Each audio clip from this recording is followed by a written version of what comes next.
प्यारे दोस्तों अस्सलाम वालेकुम। आप देख रहे हैं इरफानी वर्ल्ड यूट्यूब चैनल और मैं हूं मोहम्मद इरफान झारखंड। दोस्तों आज आपके सामने एक दिलचस्प वाक़या रखने वाले हैं जहां एक अल्लाह वाले की वजह से और कुरान का एक ऐसा ज़िंदा करिश्मा देखने को मिला दोस्तों कि पूरा गांव पूरा शहर मुसलमान हो गया।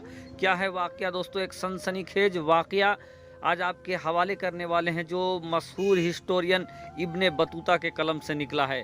जी हाँ दोस्तों, एक बार का वाक़या है कि इब्ने बतूता समुद्री सफ़र में थे कि वो सफ़र करते हुए कैसे किनारे पे पहुँचे जहाँ पर वो पहले गए थे, तो वहाँ पर दूसरे मजहब का बोलबाला था, जहाँ पर घंटियों का बोलबाला था।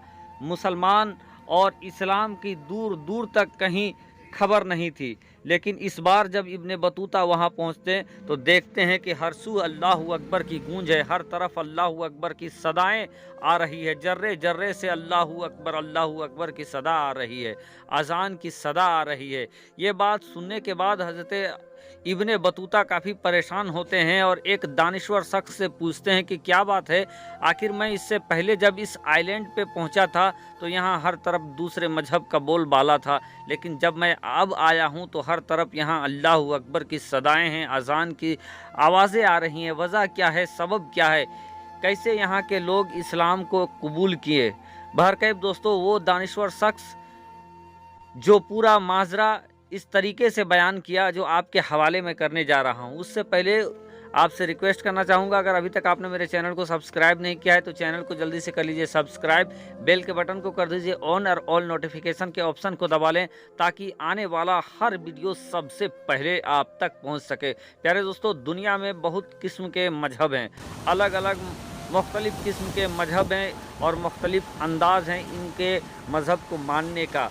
और इन्हीं में से दोस्तों मजहब इस्लाम, वो पाक और हक़ानियत पे मबनी मजहब जिसको दुनिया जमाना मजहब इस्लाम कहते हैं।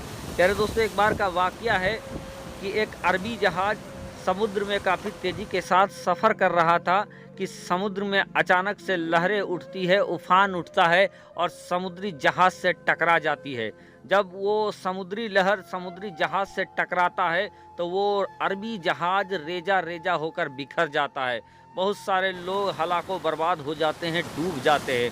उन्हीं में से एक शख्स जो एक पटरे के जरिए समुंदर से होते हुए साहिल पे आ जाता है, और वो जब साहिल पे आता है तो वो अपनी निगाह उठाकर देखता है तो उसको ये पता चलता है कि ये एक जजीरा है, एक आइलैंड है।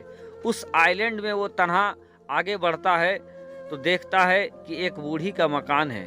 उस बूढ़ी के मकान में वो जाकर अपना आशियाना बनाता है, उनसे अपनी मजबूरी बताता है तो वो बूढ़ी उनको अपने घर में रहने के लिए दे देती है। प्यारे दोस्तों, तारीख़ में इनका नाम, इस अरबी नौजवान का नाम तारीख़ में जो आता है वो अबुल बरक़ात है। प्यारे दोस्तों, जब हज़रत अबुल बरक़ात वहाँ पर पहुँचते हैं तो पहुँचने के बाद वो मेहनत मजदूरी करके उस आइलैंड में रहने लगते हैं। कुछ दिनों के बाद जब मेहनत मजदूरी करने के लिए अबुल बरक़ात बाहर गए थे, वापस लौटते हैं तो ये देखते हैं कि वो बूढ़ी औरत जार जार रो रही है, बेशुमार रो रही है। उस बूढ़ी औरत के सामने हज़रत अबुल बरक़ात जाते हैं और जाने के बाद उससे तलब करते हैं, पूछते हैं कि आप क्यों रो रहे हैं, रोने का सबब क्या है? उस बूढ़ी का रोना और तेज हो जाता है और उसके बाद इशारे में कहते हैं कि मेरे रोने का सबब वो सामने है। जब हज़रत अबुल बरक़ात वापस पलटते हैं तो देखते हैं कि बाहर में बादशाह का लश्कर खड़ा है। वो कहते हैं कि मुझे माजरा, अम्मी जान, बूढ़ी माँ, मुझे माजरा समझ में नहीं आया, माजरा क्या है, हकीकत क्या है? वो कहते हैं कि बेटा, जिस आइलैंड में हम लोग रहते हैं यहाँ पर समुद्री एक खबीस जिन्नात है जो हर महीने एक लड़की का वो बलि ले लेता है। और हमारे इस इलाके में ये रिवायत है, एक तरीके से मशहूर है कि जिसकी पारी आती है, जिसकी बारी आती है, उसका नाम डाला जाता है, रुक्का डाला जाता है, जिसका घर निकलता है, जिसका नाम निकलता है, उसी के घर से एक बेटी को उस खबीस जिन्नात के हवाले किया जाता है।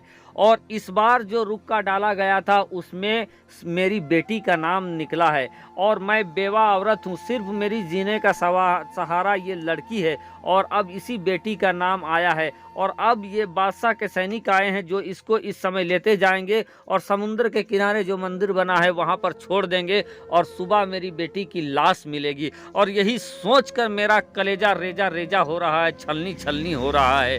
हज़रत अबुल बरक़ात जब इस बात को सुनते हैं और ये देखते हैं कि अल्लाह की मखलूक पर इस तरीके से जुल्म हो रहा है, हज़रत अबुल बरक़ात ये कहते हैं कि ऐ बूढ़ी माँ, आपने मुझे सहारा दिया है, मैं आपको बेसहारा नहीं होने दूंगा और आज की रात आपकी बेटी के जगह पर मैं जाऊंगा। उसके बाद हज़रत अबुल बरक़ात ने उस बूढ़ी माँ से जनाना लिबास लिया, जनाना लिबास पहन लेते हैं और उसके बाद बादशाह के लश्कर के साथ चले जाते हैं। बादशाह के लश्कर उनको शाम के वक्त में उसी झोपड़ी में छोड़ देती है जहाँ पर जिसको मंदिर कहा जाता था। अब हज़रत अबुल बरक़ात निकलते हैं, वज़ू करते हैं, कुरान मुक़द्दस अपने साथ ले गए थे हज़रत अबुल बरक़ात, कुरान मुक़द्दस की तिलावत करने लगते हैं।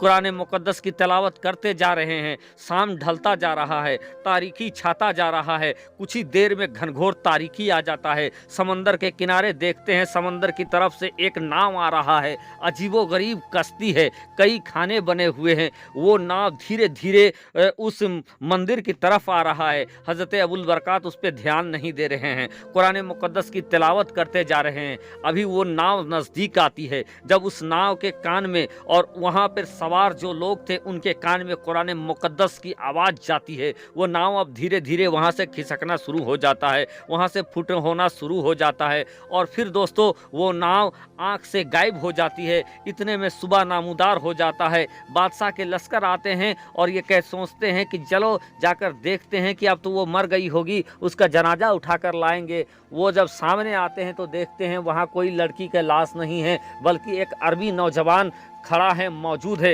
ये देखना था कि बादशाह के लश्कर के होश उड़ जाते हैं। बादशाह के लश्कर बादशाह को ये खबर देते हैं और उसके बाद हज़रत अबुल बरक़ात को वहाँ ले जाया जाता है, उस बूढ़ी को वहाँ ले जाया जाता है, बूढ़ी औरत के बच्चे बेटी को वहाँ ले जाया जाता है। हज़रत अबुल बरक़ात तमाम वाक़या बता देते हैं कि ऐसा ऐसा वाक़या था, मैं एक अरबी मुसलमान नौजवान हूँ और इस बूढ़ी के घर में रहा करता था। इस बूढ़ी की बेटी की जब पारी आई तो उसके जगह पर मैं वहाँ पर चला गया और वहाँ मैंने कुरान मुक़द्दस की तिलावत किया और मेरी कुरान मुक़द्दस की तिलावत की वजह से वो खबीस शैतान वहाँ से भाग गया।